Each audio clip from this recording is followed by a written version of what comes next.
Hey, good afternoon, everyone. Joining from the East Coast. Good morning, late morning, everyone joining from the West Coast.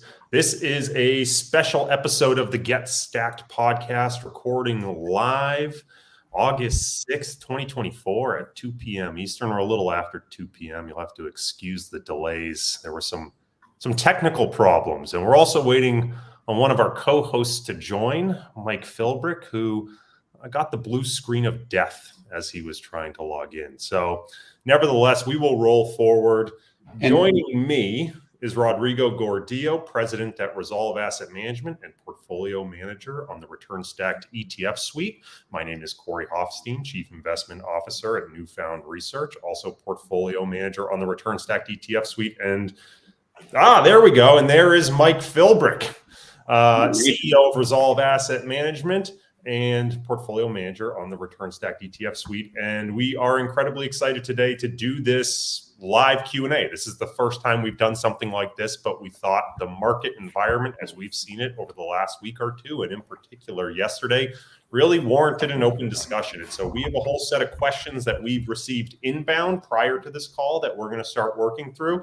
But please, whether you're on Twitter or LinkedIn or YouTube or however you're viewing this, please feel free to submit questions. We will see those and we will try to address them as they come up or put them in towards the end of the conversation.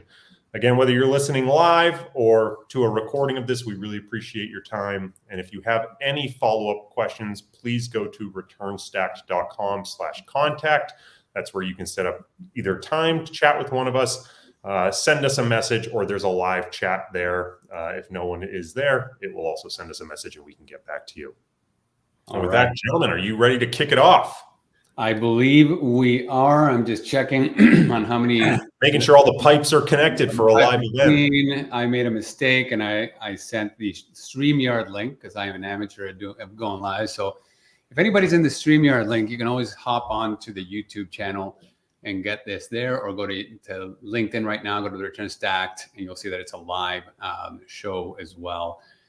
Corey, just quickly, I am going to send you, well, if you go to Return Stacked, you can see the link, the live link for us to reshare. Okay. All right, beautiful. Corey, let's kick it off, gentlemen. Look, I don't think any of us claim to be macro strategists, and I will at least speak for myself to say I do my fair share of dragging macro strategists, and I'm not one who usually likes to ascribe any sort of narrative, particularly post hoc, to a market event. But, what are we hearing? What are we hearing in the streets? It does seem like there has potentially been an inflection point, or at least a really significant market event over the last 2 days. You had the Nikkei down 12.5% Monday, up 10% today. Big trend reversal in the yen. What are you guys hearing, and what seems to be the macro thesis that's playing out in markets nowadays? Well, yeah, I think it's a combination of both a carry trade on the yen being a very cheap place to borrow, and the piling on of that trade as it got cheaper, and the denomination of which you were borrowing, yen, also got less expensive to a point up until probably 5 to 10 days ago. That started to unwind with a very large bounce in the yen currency, combined with actions by the BOJ in order to increase rates. So you had an increased cost of holding all of those leveraged trades that occurred simultaneously. And they kind of feed on themselves until the levered trades come off to the point where unlevered investors are willing to step in and start to purchase the assets that are on sale. And so this is not a unique phenomenon. We've seen fits and starts of this. The Thai bot comes to mind. The flash crash comes to mind. The taper tantrum comes to mind. All as these very acute sources of tension in the markets, where the last dollar went in for now. It got a little overheated. The question is this going to turn into something long, prolonged? Is this the beginning of the end, or is this just a step back along the way? And remember, if we go back, let's step back for a second and understand from 1950 to to 2015, 65-year period, you had 5% corrections in the S&P. You had 15% corrections, or 15% corrections in the S&P, and 20% corrections in the S&P. And as you say, Corey, ascribing a narrative is interesting. I think you can see a chain of events that occurred where there was a lot of push to, hey, we can really lever up this yen trade. There's two sides of that yen trade, the cost of the actual interest rate and the underlying yen price in US dollars, that came together that forced a bit of a delevering for a period of time. Yeah, and that what was had wild, all kinds of cascading events. Go ahead, Rob. what was wild is like the magnitude, right? It was that 12.4% plummet in the Nikkei. Louis! Largest single day drop in history. It even triggered circuit Enough, breaker. Louis. That was Did amazing. you guys hear that or no? Oh yeah, it was. Oh, wild. I thought I was muted. Let me try again. Sorry. The Nikkei lost 12.4%, which was the largest single day drop in its history, which also, led to a series of events that scared the markets, right? And we're looking at the yen that surged to a 7-month high against the US dollar, also led to this kind of domino effect. So it's to be expected.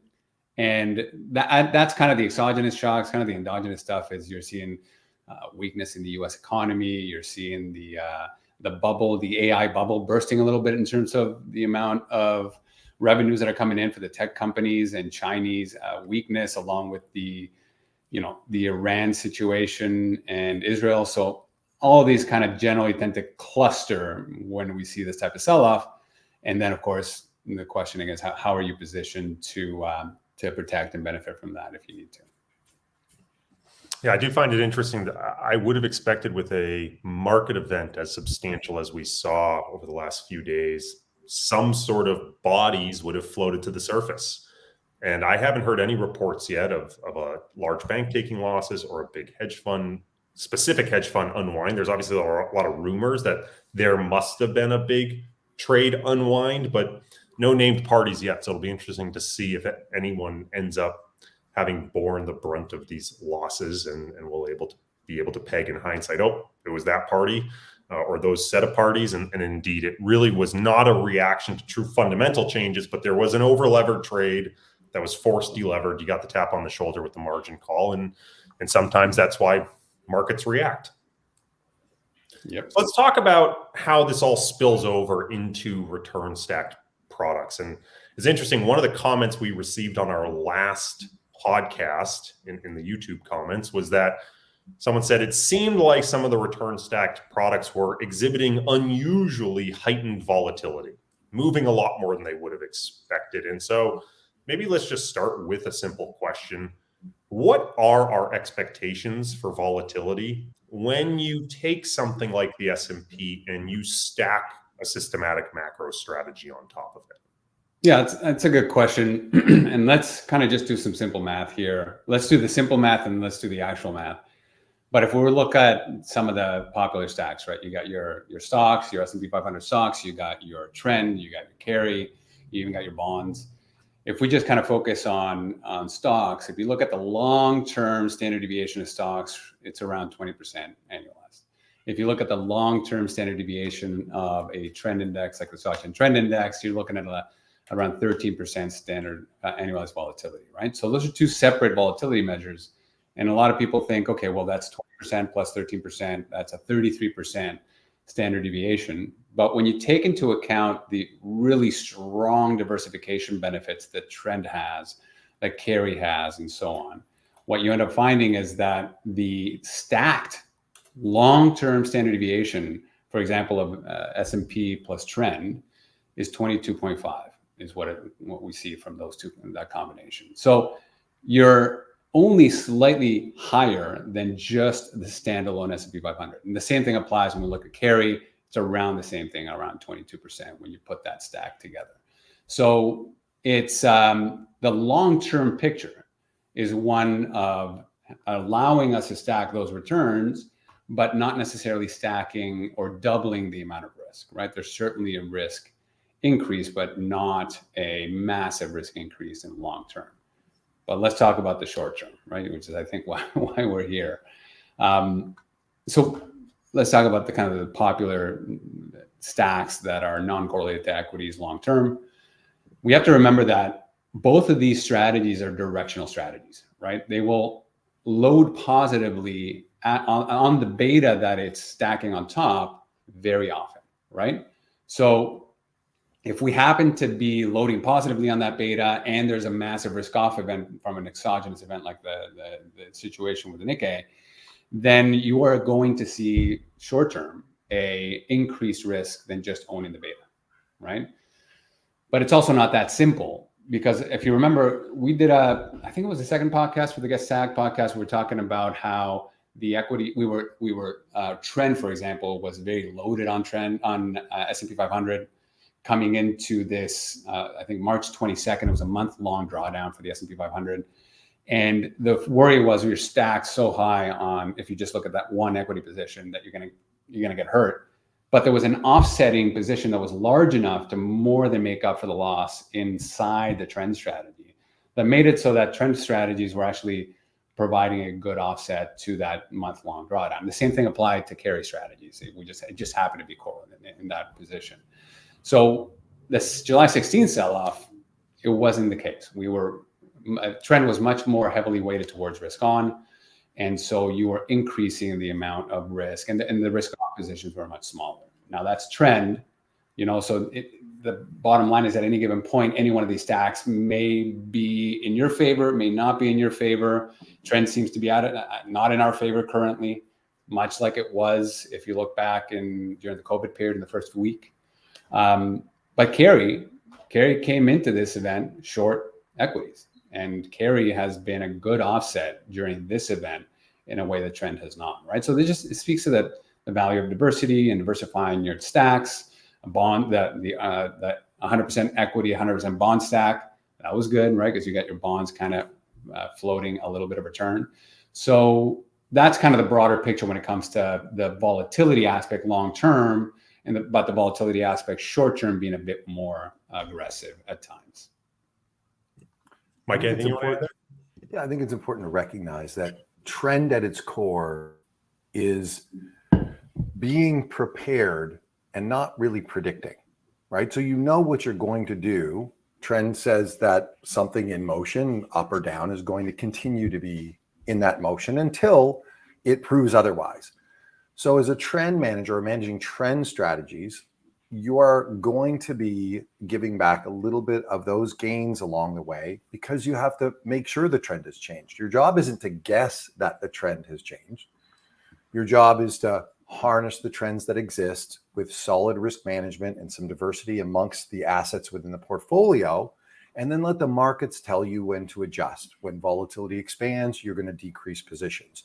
When trends change, you're going to reduce positions and sometimes flip them. We have some of that going on in the yen. You have some of that going on in equities currently. The nice thing in a trend portfolio, and carry does things a little differently, but I'm just going to focus on trend. Trend is your friend until it bends or till it ends, however you want to talk to that. But until that happens, the trend is in place. So it's not our job to try and guess on July 16th that this all-time new high, unlike all the other all-time new highs that have been occurred in the last several months, is the one that is going to turn the tables and have a 10% correction, which is a pretty, garden variety correction. Now, because you're sitting in those assets waiting for the trend to change, sometimes your exposures are a little bit larger because they're working. But this is the idea of not trying to predict, but rather being prepared to react both to the volatility and the positions that you have on, which we have seen some turn in the portfolios already. The nice thing in pairing this with beta is if it's a snapback, well, you're going to get that snapback in whatever beta is underlying that nice trend overlay. But it's really important to recognize trend is a value statement that says whatever's currently ongoing will continue in our best estimate. Rod, you've been using this phrase lately, leverage for defense.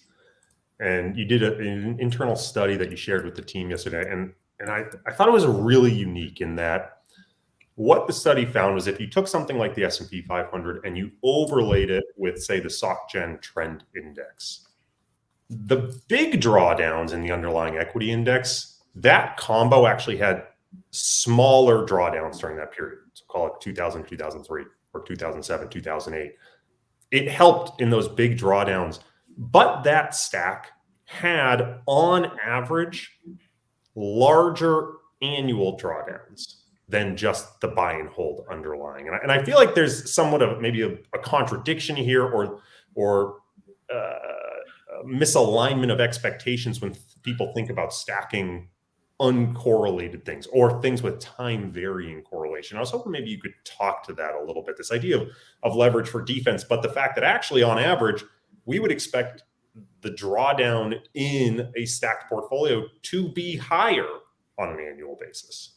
Yeah. So for this, we have to talk about time horizons for investors, right?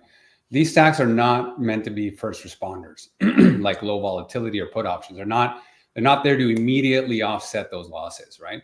Because those first responder type of accounts come with a negative, like annualized carry for a long time until they offset, right? So we're looking, at least our first iterations of thinking about stacking should be about stacking returns most years.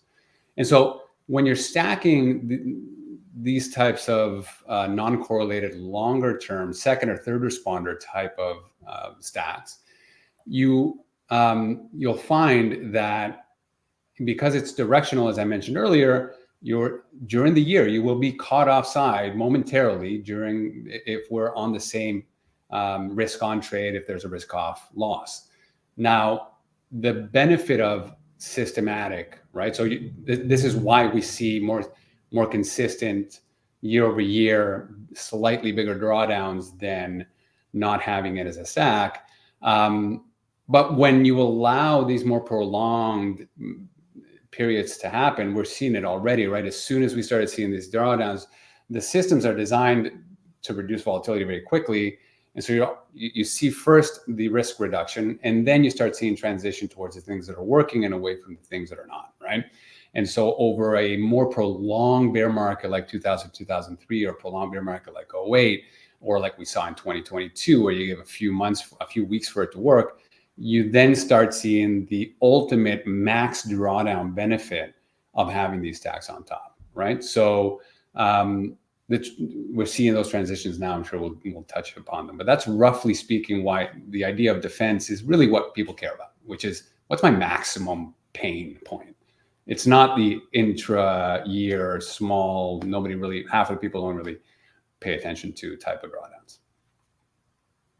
I think the only thing I would add to that point, right, is if you just think about the average volatility, a stacked strategy, again, it's not the volatility, the combination, but it is going to have higher volatility than the buy and hold. And so despite the fact that it has higher volatility, we would expect higher average drawdowns.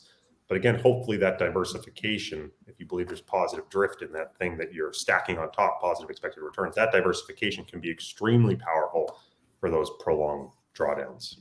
And it's important to remember that non-correlated or lowly correlated strategies is not negatively correlated strategies, right? A nuanced point, but two strategies that have zero correlation will still correlate, call it 1 in 20, 1 in 10, somewhere in between those. They will just by happenstance happen to correlate at times. Yeah. It's not a structural correlation necessarily. It's just a sort of a chance correlation. That's why it's a zero correlation or lowly correlated. Yeah, and Corey, a question to you. I mean, we've emphasized stacking systematic macro strategies as a first attempt, and we have a variety of kind of risk limiters embedded in the portfolio, like bar limits, position sizing, vol scaling. Maybe I think as a first, that being the first responder, could you expand a little bit on that and how that played out in this environment?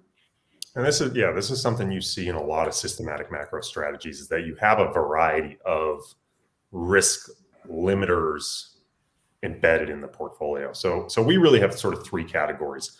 The first are direct market level and sort of what we call sector level position limits. So that might mean, for example, we can only hold so much in the yen or the S&P or in the 10-year US Treasury futures contract. There are specific long and short maximum notional exposures that we can have.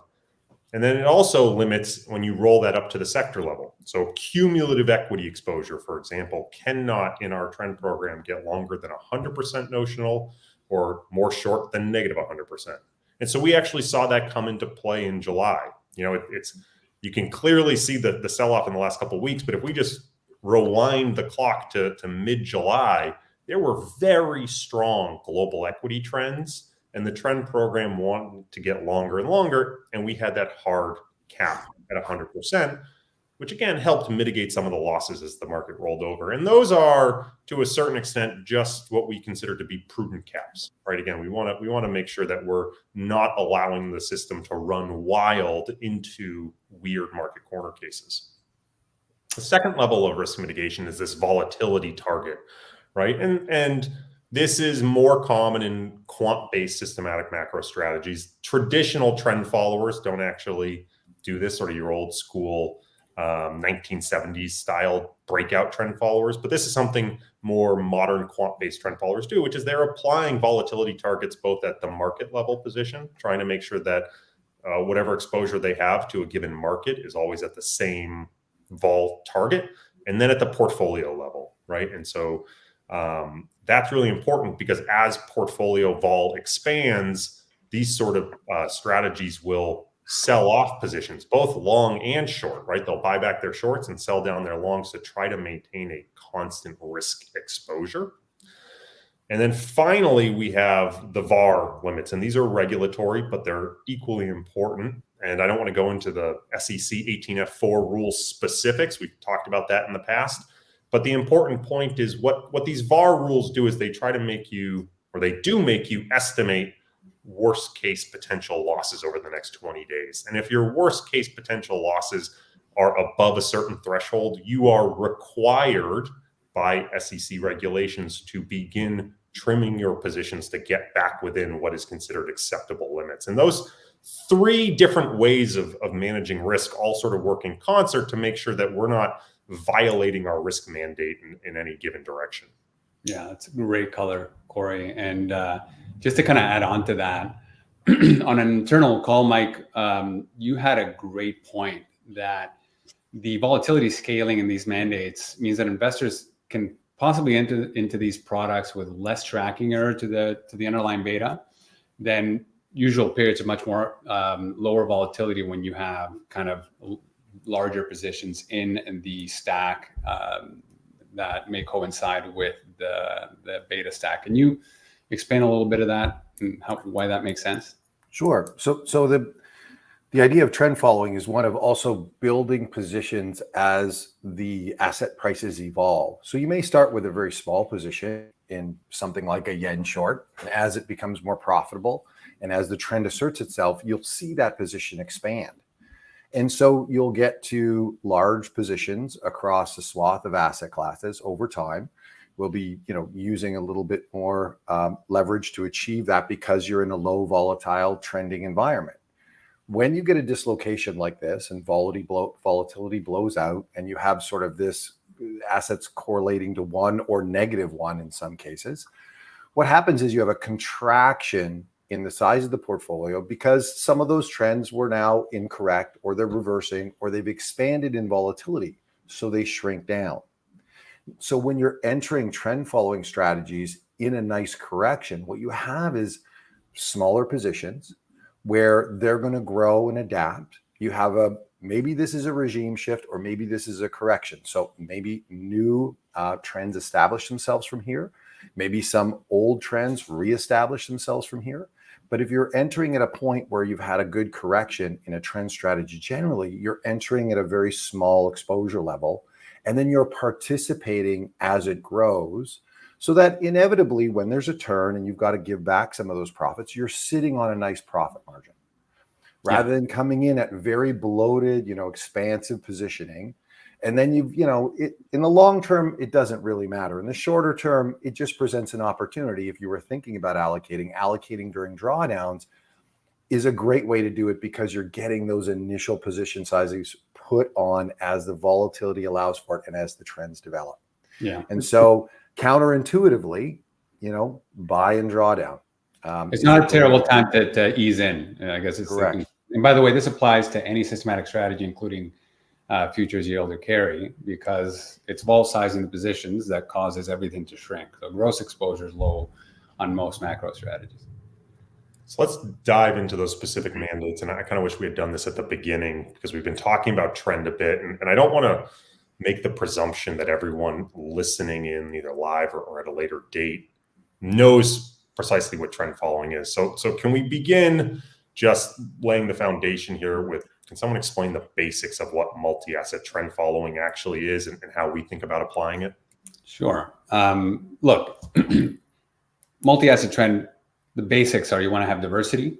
So you want to get exposure to asset classes that are that move in different ways for different reasons. So you got your equities, you got your bonds, you got your commodities, you got your currencies, right? It's a basic starting point for trend following.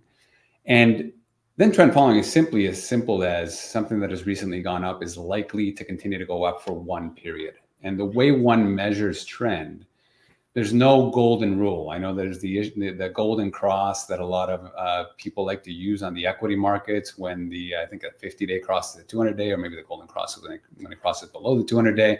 That's a measure that may get it right over time, but not all the time. And the good news is that there's different ways to measure trend. It could be the 60-day, the 80-day, the 150-day moving average, could be breakout systems. The reality is that you want to use a wide variety of systems to allow your trend strategy to be broadly correct about the trend signal rather than specifically wrong about any single one. So when we talk about managed futures trend following, what you'll generally get is a wide variety of securities that are being executed to go long or short based on an aggregation of trend signals for every one of those trend strategies. And so the vast majority of trend following managers, including our mandate, because we're doing trend replication here at Resolve and return stacking, is you're looking at mid to long-term trend. When you aggregate it all up, you're looking at that type of look back, which means that, again, not first responders, but getting the idea of the trend as your friend at a mid to long-term positioning. I think that's a good overview, but if I missed anything, Corey, Mike, let me know. Well, I just think it's also one of the sort of longer dated, very tried and true, proven ways to think about this. You can go back to Charles Dow, you can go to the Jesse Livermore, Richard Duncan, the turtle traders, and so on. So this is not a new way to approach things, but it's just observing what's actually happening in markets and reacting to it rather than trying to predict. Yeah. So let's talk about what's actually happened over maybe the last month, maybe the last couple of days. Can you guys set some context? Entering July, what did broad positions look like in the trend portfolio? What was sort of the macro landscape as we were seeing it? What was really driving those returns? And then as July, sort of equity markets rolled over, the yen started to move, how did positions update, and where do we sit today? Corey, well, are we going to share this screen? Are we good to share that kind of a transition? Absolutely. Yeah. Well, I'll pull that up. Why don't you start talking about it? Figure this I'm going to answer my own question. Yes, please. I love it was a self. Unless you want to do the sharing. I passed the ball to myself. Look, entering July, there were really two very strong trends. The first is that global equities, as I mentioned before, had very strong positive trends. And so the trend portfolio was strong in the NASDAQ and the S&P and the Nikkei and the FTSE 100. There were just strong, broad global equity trends. And so there was a significant equity position. There was also a very persistent sell-off in the yen versus the US dollar. And so, like many other CTAs, we were very short the yen, not for carry reasons, but because the way that carry trade can manifest is people selling the yen as they get the funding. They ultimately end up with selling out of the yen to buy whatever they want, and that ends up with downward pressure on the yen. And so the two big positions we really had were long equities, short the yen. What we saw in July, and this is the graph that Rodrigo has pulled up now, is that by mid-July, we had hit that position cap that I talked about earlier. We could not, in aggregate, get to more than 100% equity. That cap was hard fixed. And then as equity markets started to roll over, we started to sell off that position from 100% to about 50%, I believe, as of Friday's close. After trading yesterday, I believe we are substantially below that. So we cut about 50% of the equity position over the last month. It's not something that jumped in a single day. It's something that evolved continuously. Part of this is the trends rolling over. Part of this is volatility contraction. And I think both of those are playing into, or excuse me, volatility expansion leading to positioning contraction. The other major change, I mentioned that we were very short the yen. I believe we were entering July, had a negative 70% notional position short the yen. And that came down again quite dramatically through the month, to the point now I think we have a short position of less than negative 5%. And a lot of this was simply due to the fact that the yen rallied back hard. And we don't use a single binary trigger. This is a continuous trend system. So as the yen moved against us, we continued to trim our position. As yen vol expanded, we continued to trim our position to keep the risk size in line. And what I want to emphasize here is, even though equities and yen are clearly the biggest drivers of loss in the last 2 weeks, if we look at their contribution to portfolio performance year to date, their contribution is still positive. Right? So Mike mentioned the trend is your friend until it bends or it ends. Yeah, these turning points can be violent, but if you capture the full breadth of the trend, we were still able, as we estimate via our contribution, to profit from both the trends in equities and yen year to date, despite the fact the last couple of days have been quite violent. Now, there are other trends that didn't manifest, like oil has been a tough one year to date, and bonds have been a little tough year to date. The euro has been a little tough year to date. That has led aggregate trend performance to be basically flat to negative at this point. But at the end of the day, those two particular trends, which were sort of the largest drivers entering July and the largest drivers of loss in the last 2 weeks, were actually still positive contributors to P&L year to date. Yeah. And well, let's get into carry just quickly. I'm going to pull up the same chart, and maybe you can speak to let's hold carry. Let's stay on trend, because we got some more. So one of the questions that's come up, and it's coming up in the chats and it's come up a lot, is if we did have a lot of losses due to the equity positions, and we had a whole lot of equity entering July, and we're stacking this thing on top of equity potentially, if we're really looking for a diversifying stack, wouldn't we be better off not holding equities in the trend mandate? Right? Why not take more of a commodity focus, or why not remove equities entirely? Yeah, and I think this again goes to the point of return stacking is to stack returns, right? That's the first portion of the name, and that is you want to do that while trying to minimize as much risk as you can. If you are simply looking to find a non-correlated thing that will be a first responder to your equities, there are other tools for that.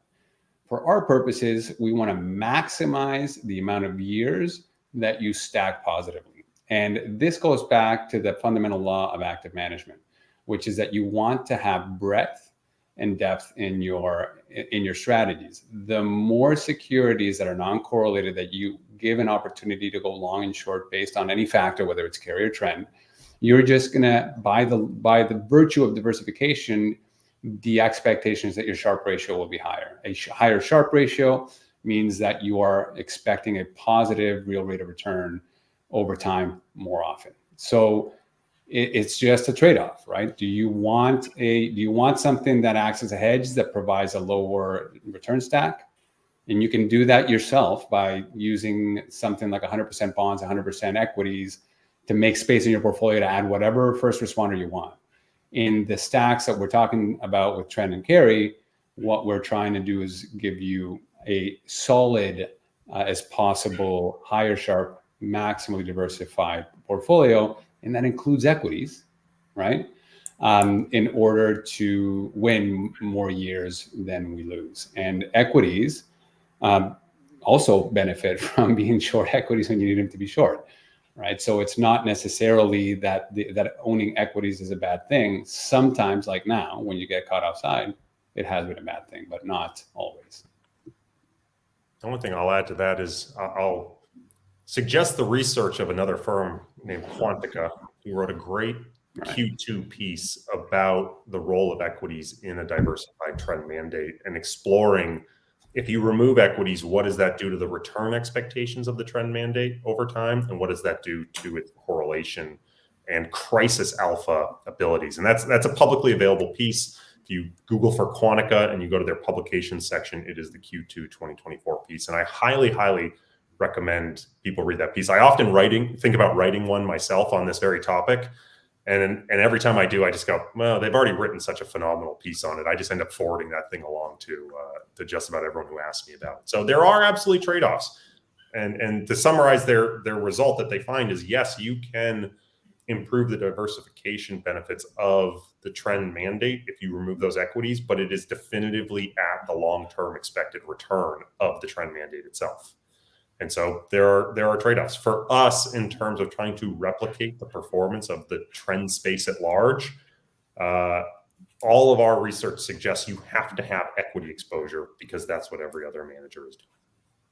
Yeah, and it creates other problems where you're trend following in assets all except equities, and that strategy becomes a quite different strategy and can have very long periods of drag on an equity portfolio if they're not present, not to mention the different ways that all of these asset classes within the strategies respond to inflationary and growth dynamics. So if you remove equities, you're removing a portion of the portfolio that will respond very well if you're looking at developed equities in a disinflationary environment like the one from 2010 to 2020. And so you have a very strong positive trend that you've kind of removed from the portfolio, and not a lot of other commodities kept up with that. So you have this hole in your portfolio where you're sort of saying, I'm not going to take advantage of an environment where we have low and falling inflation with persistent growth. And so thinking through, the quadrants that manifest from inflation and growth dynamics, you want to make sure that you are trading asset classes that belong to all four of those quadrants, so that if you're in a period of stagflation, you've got something that works. If you're in a period of disinflationary growth, you've got something that works. Stagflation and inflationary growth are the other two, but you want to have assets that respond well in those environments in order to make sure that you've got a fulsome strategy against whatever may arise in the markets. We talked around this. Maybe Rod, you touched on it directly a couple of times, but I want to just really emphasize it. A lot of people believe that trend following has a crisis alpha characteristic. This is a term, I think it was coined by Katie Kaminsky post 2008. I want to get your thoughts on, one, should we think of trend as providing crisis alpha? And if so, how are we defining that crisis alpha? Yeah, this is, again, I think Jason Josefiak, who coined the risk mitigation program in Makita when he was there before, he talked about the first, second, and third responders. And I think if I were to label something crisis alpha, I would say the first responders are the crisis alpha. And again, that's long volatility. That's like long-term put strategies, short-term trend traders that can very low capacity trade very quickly. And I think trend following comes in the second part of crisis, right? How do we define a crisis in the second responders? It's more prolonged week, prolonged months, sustainable trends that by nature, by the fundamental nature of trend following, you will have the transition towards the things that are working and away to things that are not, and provide a level of ballast that the vast majority of strategies don't. There is something unique about trend following, that it does provide that more long-term view. And when you look at prolonged bear markets, whether it's in bonds or equities, when you look at 2000, 2003, it was there in spades. When you look at the SOC 10 Trend Index in 2008, it was very, very powerful once you allowed it to transition. And I remember personally allocating to AHL Diversify when I was an advisor for my clients during 08. And in July, when I'm telling my clients, this is your crisis alpha, July, August was brutal for trend following. It lost at the same level as equities. It was hard to hold. But then when the trends crystallized in late September, October, November, all my clients were there to high five me, right? So, from personal experience, it is a tough thing to hold on its own. That's why I also prefer it as a stack. But I think it's more of a prolonged multi-week, multi-month type of strategy for crisis. I mean, in my opinion, you hit the nail on the head, which is what's the speed of the trend following. Intraday trend following is very different than long-term trend following, and our expected response time is very different, right? That intraday trend following might actually be a first responder. Very fast multi-day trend following might be close to a first responder. Those look like very short-term puts. You look at a very slow trend follower, that looks like the performance of a very long-term put. And anyone who's bought a 1-year put, right, it doesn't move a lot with price change because there's still a year of performance that needs to play out. And so it's just not sensitive to very short-term changes. You need really big moves. And longer-term trend following is like that. And so again, what we find is that longer-term trend following has the performance characteristics that we like. I would say intermediate-term trend following. I wouldn't say super slow. Intermediate-term trend following has the performance characteristics we like, that it has the ability to adapt in those real fundamental regime changes, but it's very rarely going to provide meaningful protection in sudden market shocks, particularly, in my opinion, if they're endogenous market shocks where you get a sudden unwind of leverage that happens over a 2 or 3 day period. Yeah. All right. You want to talk about the futures yield strategy? Let's do it. All right. So let's start with the basics again. In this one, I'm definitely not going to presume anyone knows what our futures yield or multi-asset futures yield sort of carry program does and looks like. So let's start with the basics there. Can you explain what we're looking at, how we're thinking about building this portfolio? Yeah, let me just start with this carry strategy. The futures yield strategy is not the yen carry trade. Okay. And so, it is a much more diversified, and I'll get into that. But carry, the idea of carry is what you get when the price of an asset does not change. So in equities, carry is its dividend. If you buy IBM and the price doesn't move for a year, what you're going to receive is that dividend. Okay.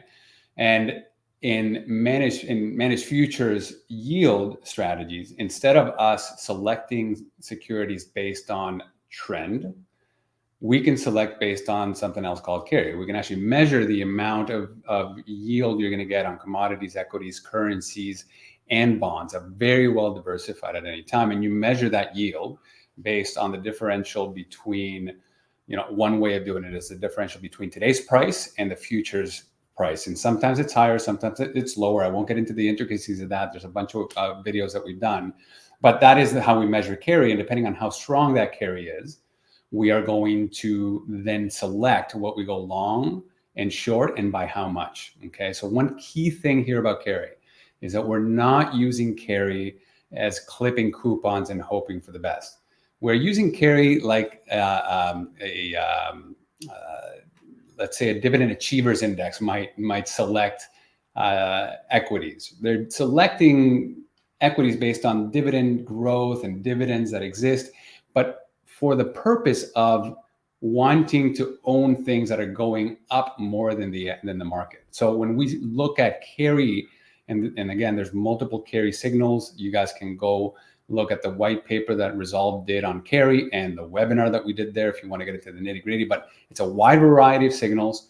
And the goal of identifying those signals is that we see empirical evidence that when selecting strong carry asset classes, it tends to follow that the price appreciation follows, or the price depreciation if we're going short. And so the trend managed futures and yield managed futures, carry managed futures trade roughly in the same asset classes, but have very low correlation to each other, much like value investing in equities and growth investing or low volatility investing are lowly correlated to each other, but are using the same securities to select, right? long-term trend selection has a hit rate of 50 plus percent, 52, 54%. Carry has 52, 54%, but when they hit correctly, oftentimes they are not, they're offsetting each other. And when one is wrong, the other one is right. And then there's the Venn diagram when they're both right. So it's a very, very good strategy. The next best strategy aside from trend, I think, to diversify your bonds and your equities. It's a little bit of an in the weeds question here, but Chris Johnson asks, why would the carry factor work on assets where there are no natural hedgers? For example, the carry trade on equities, or using carry as a signal for equities. There's not an explicit risk transfer there, is there? And I'm happy to just dive right in and answer that one, because I was thinking about it. With equities, right, as Rodrigo mentioned, you're looking at effectively dividends. And the idea here is, again, we're not trying to capture and isolate that dividend itself. We're trying to use that dividend as a forecast of future total returns, with the idea being that when that dividend yield is higher, it tends to indicate that equities have more attractive expected total returns. And when the dividend yield is lower, particularly lower than average, it might imply that they have lower expected total returns. And that does align with a bit of a risk transfer, right? Why are the yields high? Well, it tends to mean, it's not that the dividends have necessarily moved. It tends to mean that markets are on sale. The perception of risk is much higher. And so people are demanding a much higher carry to be willing to buy that asset because the expectation of risk is higher. On the other hand, when carry is quite low, when the dividend yield is quite low, people are very confident about market returns. They're not demanding as much carry for the risk that they're bearing. And so we would argue that that's actually not an environment that we want to participate, because it tends to indicate maybe the risk appetite is wrong. And so for us, it is actually a risk transfer. It's tied directly to a risk premium, which is very much related to the fundamentals, economic drivers of earnings risk and that sort of stuff. So if you go to both the white paper that Resolve wrote, as well as on our returnstacked.com page, there's a what to stack section where we have a huge piece all about the history of these futures yield and carry type of strategies. And we talk in there about some of these concepts, or what are the risk drivers that we think we're capturing in each of these asset classes. Yeah, and I think a lot of people have been saying, I think one of the things that we need to really hone in and talk about is the idea that this whole thing was actually sparked by a massive yen carry trade, and that led to a delevering. So Mike, maybe this is a good question for you. How do we reconcile that theory of that carry trade with the fact that when you look at the carry strategies that we've been running, it's generated, not massive positive returns, but positive returns nonetheless? Yeah, I mean, you've got a multi-asset carry trade, and you guys have summed that up pretty well. The signal and trend is something's going up or something's going down, and it will continue to do that. The interesting thing about carry, you're signaling some sort of yield that you're going to capture as the thing that's going to cause you to position in that asset. So that's across a lot of different assets. It's also not going to get on the wrong side of the carry trade. We were very profitable in the yen as people were piling in, desiring, more leverage. And so we were on the other side of the trade, so that when the trade rebounds, we're actually providing some liquidity to the market as well. I think at its core, and the nice feature of carry is the fact that across all of this asset suite, you're not looking at the trend being the signal, but what is the yield that you're achieving to the portfolio, which has the wonderful benefit of always having a tailwind when you're operating your carry or yield strategies. Versus in a trend situation, you can be buying stocks as they are rocketing upwards. And in a stock context, let's say the yield is a part of that. The yield being smaller and smaller and smaller, but the trend is stronger.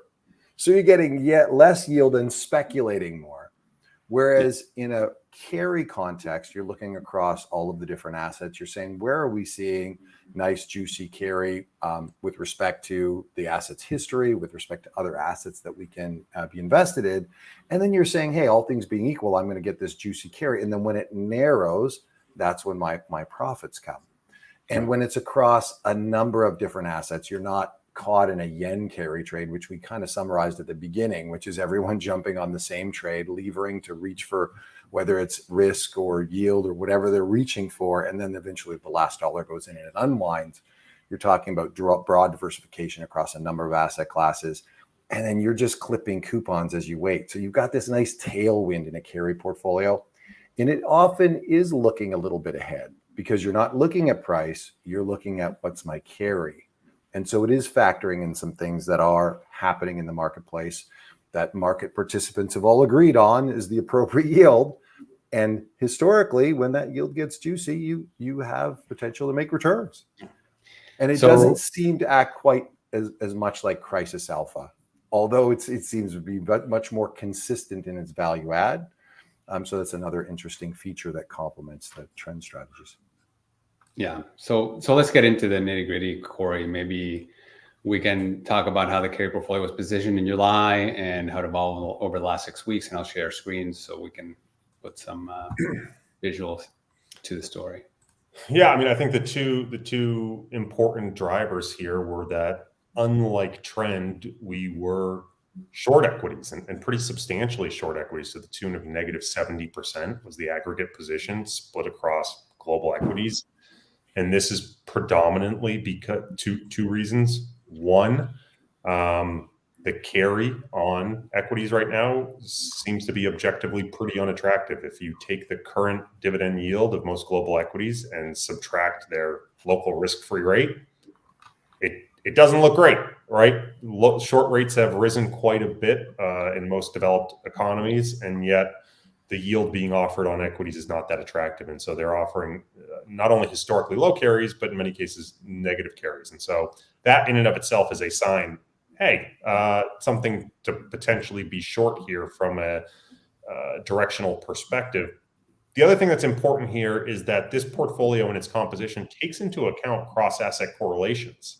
And so what we actually saw, and we'll talk about this in a second, is we were short the yen, right? So we actually were participating, one could argue, in the yen carry trade, but the yen and equities ended up becoming slightly positively correlated assets. So that short in equities helped offset some of the risk in the Japanese yen. Now, we weren't as short as the trend program. It was a negative 40% notional short. But you can see, again, as the yen vol picked up, this position continued to get trimmed all of July. And it's down to about a negative 10% position right now. Not because the carry being offered substantially changed, right? This wasn't, all of a sudden predicting that 25 BIP BOJ hike. This is just really in response to changing correlation dynamics and changing volatility dynamics across the asset classes. Yeah, and I think, one of the things is that I mentioned earlier was that carry was able to offset. I meant in the last few days, roughly, we talk about how at any given time, in any given crisis, trend may be positioned beautifully and trend may be positioned incorrectly. Same thing for carry. And sometimes the positioning is really strong and really strong offset. In this case, we still had long positions in oil at the same time that we had short positions in equity. And when it's risk off, you're just going to have, it's not going to be as powerful, right? So I think carry has done moderately well. It certainly hasn't increased the risk to a beta stack, to a traditional equity or bond stack. And it has provided some ballast, but it hasn't offset the same amount that trend has lost. And I think that's an important point to make. Yeah, I think internally it ended up being a lot more offset with the negative equities offsetting the short in yen. Yeah. But any positive performance realized in the carry stack did not fully offset the performance of the trend stack. But which leads to another question we get all the time, which is when people look at the underlying asset allocation, a lot of times they're seeing the equities, right? And into July, you had a big positive equity exposure in trend. You had a big negative equity exposure in the futures yield program. And a lot of people have asked us, well, are these just offsetting positions? If I buy these things together, am I just back to the S&P and I'm paying you guys way too much money for something that's just giving S&P exposure? I was hoping you guys could maybe comment on the expected diversification of these strategies. When do you think they might offset? When do they not? Should they just offset over time, or do we find that there are periods actually they can be highly correlated? Yeah, look, I think that these, first of all, we need to think about these strategies as independent bets, right? Again, if you look at the historical correlation of the Goldman Sachs Carry Index, or the index, the paper that we wrote on Carry, you're looking at correlations to trend that are, between 0.25 and 0.35. So very, very low. But again, it is still a positive correlation. And that means that at times they're both going to be up in the same direction. And some of the things that the way to think about this is that, going back to that statistic, that if you have a coin, a false coin that is allowing you to win 52% of the coin flips, for the average person, it'll feel like you're losing 50% of the time. But the law of large numbers makes it so that any one of these strategies, if you have this false coin, that you're gonna win ultimately over time. This is what the casinos do in Vegas. They have a 51% edge and they make a bunch of money, right? And so two independent bets that have a slight edge, that are independent, sometimes will coincide by happenstance, and most of the time will be very different. But they both have a positive expectancy for different reasons. So it is more random than we think as to when carry and trend will coincide. As far as I can see, Corey, maybe you have some insights that we haven't discussed, but I really think that people should see it as independent bets that over time will be different, but sometimes coincide and sometimes offset, sometimes both lose at the same time, and so on. Yeah, one of the examples I like to talk about, and it's harder at the portfolio level because, again, you have all these moving pieces, but I think sometimes if you distill it down to a single asset, it could become a little clearer, is treasuries, U.S. treasuries. And I want to start with 2008, where you had an environment where you started with a slightly inverted yield curve, but you ended up with this positively sloping yield curve, and interest rates were getting cut. And so you saw those yields coming down and down. Carry was getting worse and worse as the yield curve was getting flatter and flatter.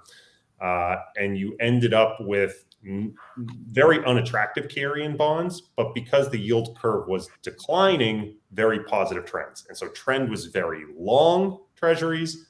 Carry had a very negative perception of treasuries over that period. Fast forward to 2022, you had an inverted yield curve environment and rates were going up, right? So by rates going up, you ended up with negative trends in bond. But because it was an inverted yield curve, you ended up with very unattractive carry in bond. And so both trend and carry were short bonds in 2022. And so again, these are not strategies that are inherently opposite to each other. They're very regime dependent and both picking up on different macroeconomic signals. And that's why we think it's so important to diversify across both. And again, I can only speak to what I do, but when I build my portfolio, I have half my position in our trend program and half the position in the carry program, because to me, they're better together and diversified over the long run. And that's the way we advocate. Many people use them in their client portfolios.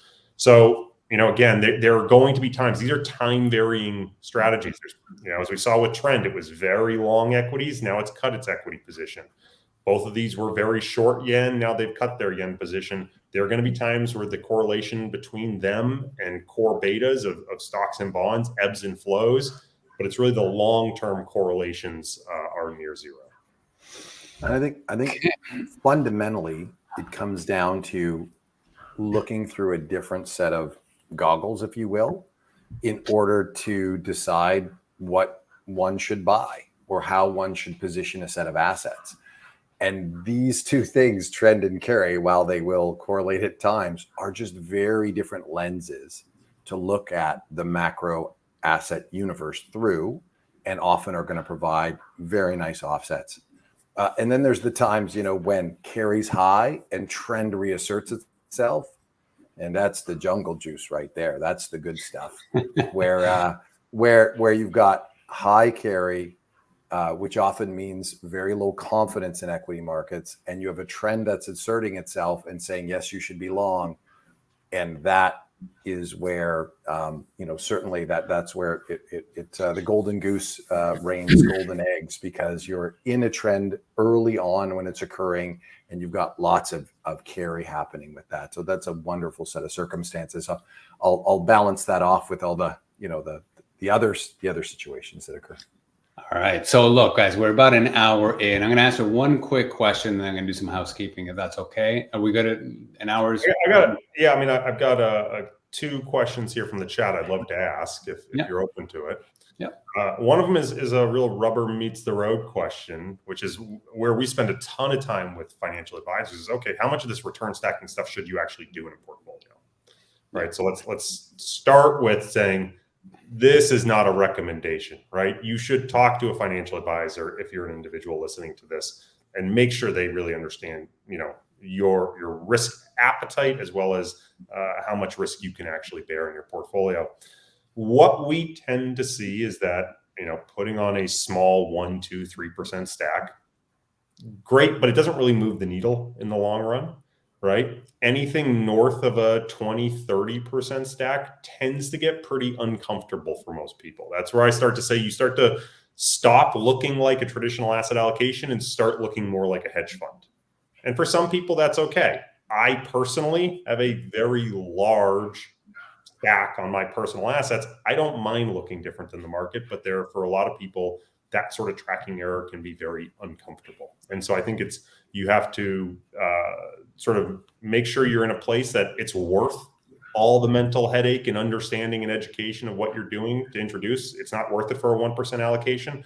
But I think realistically, north of 20% tends to be an area where we say you have to be prepared for a pretty sizable amount of tracking error. That's going to be, if you're splitting between trend and carry, getting to a 2% plus tracking error, and you're looking at anywhere between 4 to 6% around the index in any given year, plus or minus. And that's quite a bit.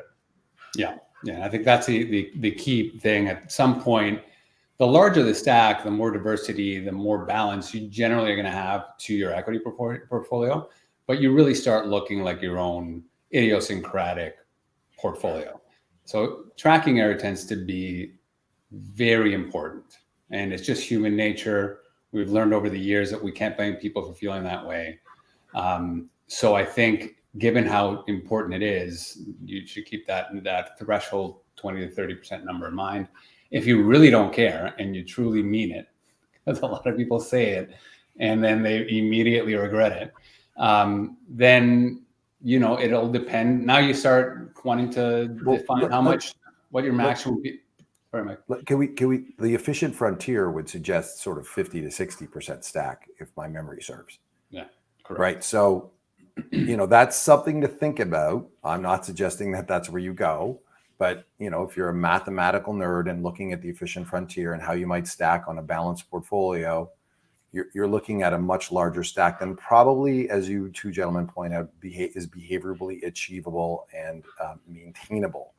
But it should help serve as a bit of a calling card for investors to consider this in that range where they can get comfortable with it and be disciplined and own it for.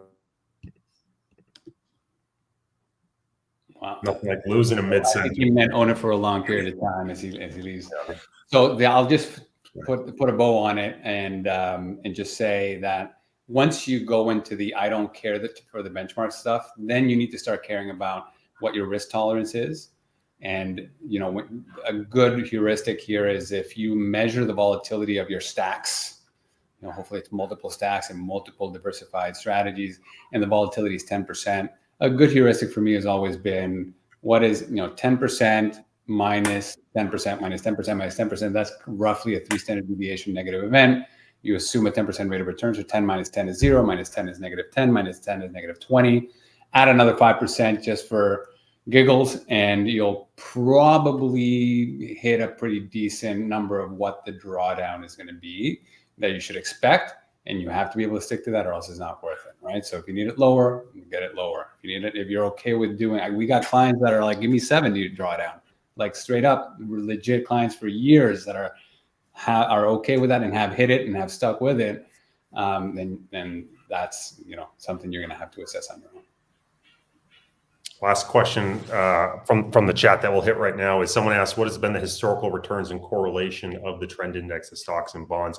Again, go to our website, returnstacked.com. We can't show you how the track record of how we manage trend. There's regulations against that, but that what to stack section, we've written a very long piece on trend following, the history of trend following, academic studies of trend following, and there's a whole section at the end that looks at the performance of the SocGen trend index, its correlation to stocks and bonds over time, its conditional correlation during periods where stocks are up, where stocks are down, when bonds are up, when bonds are down. It looks at its conditional returns during different economic regimes that Mike talked about, the inflation, deflation, economic growth, and economic stagnation. So there's a ton of information that's on our website, a lot of graphics there that you can take a look at to get an idea of how this stuff should behave when you think about starting to stack it.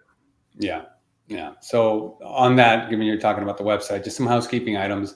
We've done a few webinars that we are going to start pushing live in the next couple of weeks as on demand, so you guys can webinars on a wide variety of things, product and research. So if you're interested in that, and we're also going to have this recorded and sent out to the list. We also will be sending out a flash report that gets into products. So if you're interested in receiving that, the first thing you should do is go to our website, returnstacked.com, and sign up. Put your email in there if you haven't already. And I'll give it until, give it an hour before we send that out, and you'll be included in that mailing list. And as we push out those webinars, you will also be notified. The website provides a ton of content, a ton of contests. We also have the YouTube channel and our podcast, the Get Stacked podcast, the Get Stacked Investment podcast, because you got to write that out to find it on YouTube and any podcast player that you enjoy. So did I miss anything in terms of housekeeping, guys? No, just finally to say thank you everyone for tuning in live. And if you're listening at a later time, we appreciate your time and hope you got some valuable education and information out of this podcast. If there's anything we didn't touch on, as Rod said, make sure you reach out to us, and we're always very open to feedback. If there's a better format that you'd like us to review this material, please let us know. We're here in service of everyone who has been an allocator, and we thank those of you who are allocators. Yes, thanks everybody. Really appreciate your time and interest, and we'll catch you guys on the next live stream.